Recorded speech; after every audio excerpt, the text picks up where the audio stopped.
Lectura del Santo Evangelio según San Mateo. En cierta ocasión, los discípulos se acercaron a Jesús y le preguntaron: ¿quién es el más grande en el reino de los cielos?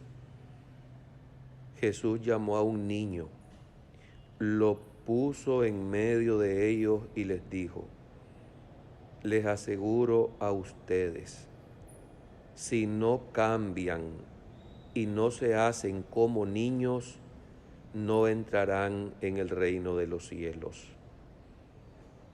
Así pues, quien se haga pequeño como este niño es el más grande en el reino de los cielos. Y el que reciba a un niño como este en mi nombre, me recibe a mí. Cuidado con despreciar a uno de estos pequeños.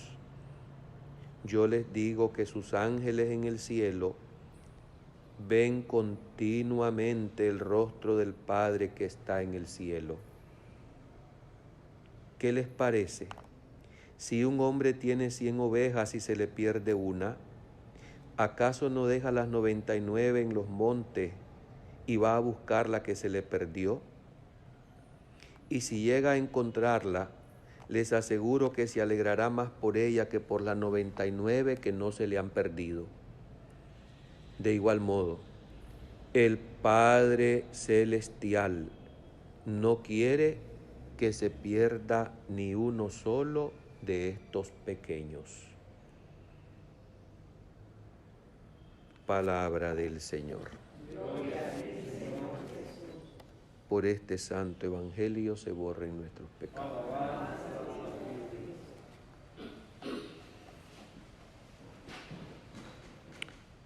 Cuando Jesús hablaba de su reino, seguramente que las ideas de quienes le escuchaban comparaban con lo que son los reinos terrenales, con las cortes, con las monarquías, con los gobiernos. Realmente, de alguna manera, Jesús tiene que exponer en qué consiste el cielo, en qué consiste ese estado maravilloso de contemplación al rostro de Dios. Y la verdad es que necesita uno, para poder exponer estos misterios, y conste que al ser misterio, todo lo que nosotros podamos decir se va a quedar pequeñito, se va a quedar corto para el contenido real que es ese estado de gracia, ese estado de perfecta comunión y de felicidad perpetua en Dios y con Dios. Ese reino del cual expuso tantas veces Jesús a sus discípulos les causó inquietud, y por supuesto en su mentalidad terrenal comenzaron ellos a decir: bueno, en ese reino tiene que haber jerarquía. ¿Y quién va a ser el más importante? ¿Quiénes son los que van a tener más influencia, los que van a tener más poder? Y ante esta interrogante, que así de clara se la presentaron a Jesús, el Señor responde con un gesto que con solo ese mismo gesto les está dando una fuertísima lección. Llama a un niño, lo coloca en medio de esos ambiciosos adultos, de esos ansiosos de grandeza, y por solo ese gesto derrumba inmediatamente el esquema mental ambicioso de grandeza que había motivado esa interrogante ante él. ¿Qué tenemos que hacer entonces para que podamos entender un poco y tomar parte de ese gozo eterno en el reino de Dios? Cambiar de esquema, cambiar de mentalidad. Porque en este mundo el más poderoso, el que tiene más dinero, es el que manda más, es el que tiene más influencias, es el considerado más grande. En la mentalidad de Dios, en la enseñanza de Jesucristo, el más importante es el más insignificante para este mundo. El Evangelio es una paradoja. Por lo tanto, con solo el hecho de que Jesús haya puesto un niño, analicemos el corazón de un niño inocente, puro, casto, un corazón realmente confiado en lo que pueda recibir de sus responsables, de sus padres. ¿Quién quiere ser como un niño? ¿Quién quiere renunciar a brillar, a ser el centro de la atención? Poquísima gente. A todos nos gusta ser los que tenemos el mando, los que pertenecemos a la junta directiva, y si somos el coordinador o el presidente o el que decide sobre la decisión de la voluntad ajena, mejor. Qué diferente es el reino de Dios a los reinos de este mundo.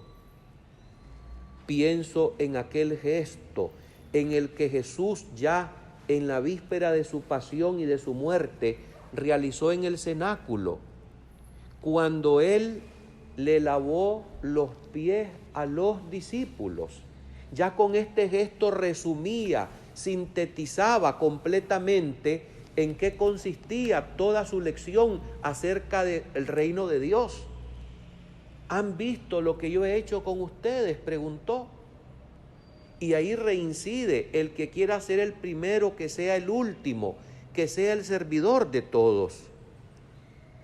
Yo me pregunto, ¿por qué somos tan rebeldes en este campo de lo que Jesús nos ha leccionado tan claramente?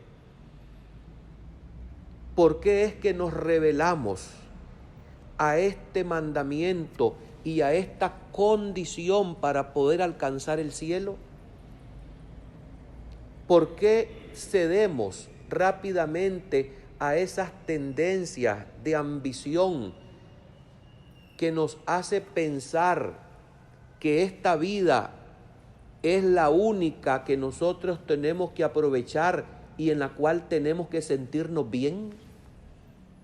Es más, hermanos, somos tan insensatos que nos equivocamos cuando creemos que teniendo dinero, teniendo influencia, teniendo poder, teniendo cargos importantes en este mundo vamos a ser felices. No, hermano. Cuanto más se nos confían estas responsabilidades, si es que realmente lo queremos hacer según Jesús, vamos a comer menos, vamos a dormir menos, vamos a estar intranquilos, porque nos vamos a dar cuenta que aquello que se nos ha confiado nos exige cada vez más.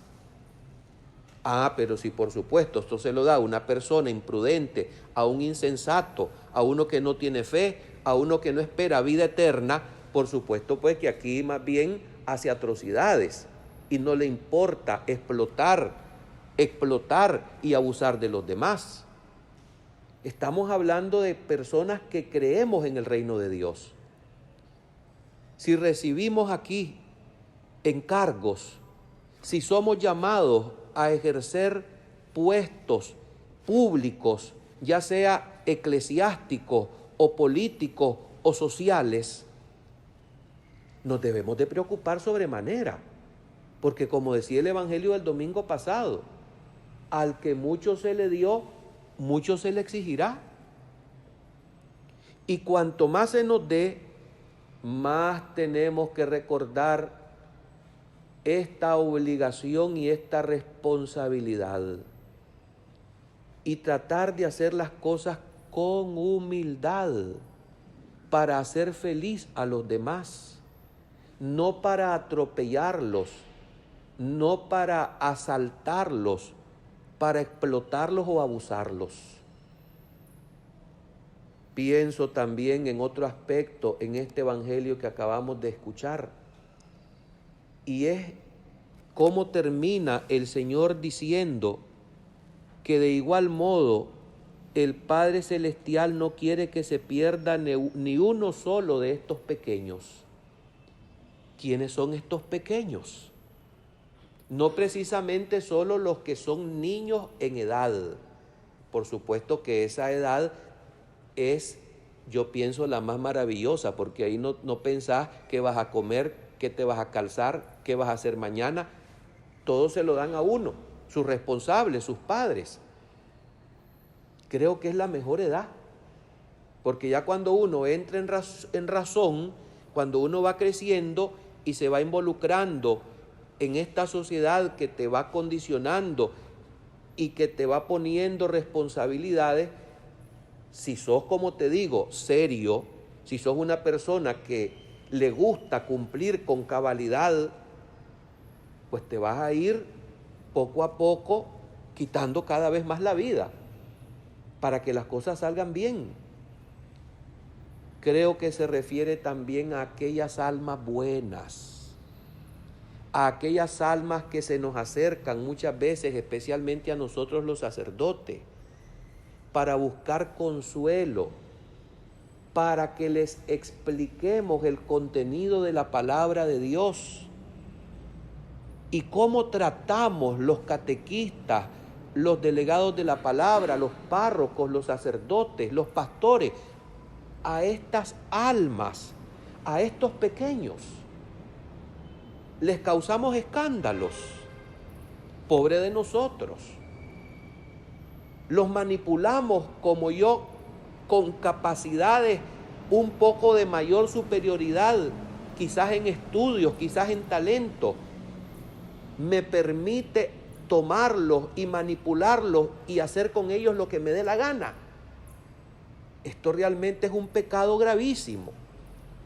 Y creo que aquí se aplica bien aquel castigo que dice el mismo Jesús en el Evangelio. Más le convendría a uno de estos ponerse una piedra en el cuello y tirarse en lo hondo del mar. ¿Cómo estamos tratando las almas sencillas, devotas?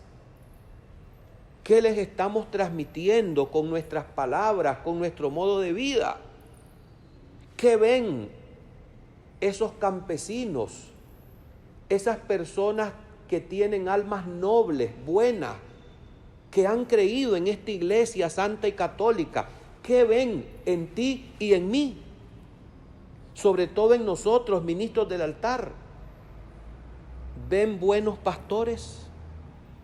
Les estamos nosotros respetando esa pureza, esa alma transparente, inocente, que Dios ha confiado y que ha puesto en nuestras manos para que la cuidemos como una perla preciosa?